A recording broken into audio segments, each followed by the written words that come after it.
Hey everyone, and welcome to my channel. Today, I'm going to be talking about how to withdraw money from Newton. I've been using Newton for a while now, and I've been really happy with it. It's a great platform for investing in stocks and ETFs. But, of course, there are times when you might need to withdraw your money. So, how do you do it? How to withdraw money from Newton. Log into your Newton account. Click on the Portfolio tab. Click on the Withdraw button. Enter the amount of money you want to withdraw. Click on the Confirm button. Your withdrawal will be processed within 3 to 5 business days. You can only withdraw money from your Newton account if you have at least $10 in it. You can withdraw money from your Newton account to your bank account or to a credit card. If you withdraw money from your Newton account before you have held it for at least 30 days, you will be charged a fee.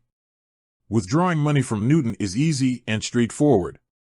Just follow the steps above and you'll be on your way. I hope this video has been helpful. If you have any questions, please leave a comment below. Thanks for watching. I hope you enjoyed this video. If you did, please give it a thumbs up and subscribe to my channel for more videos like this. I'll see you next time.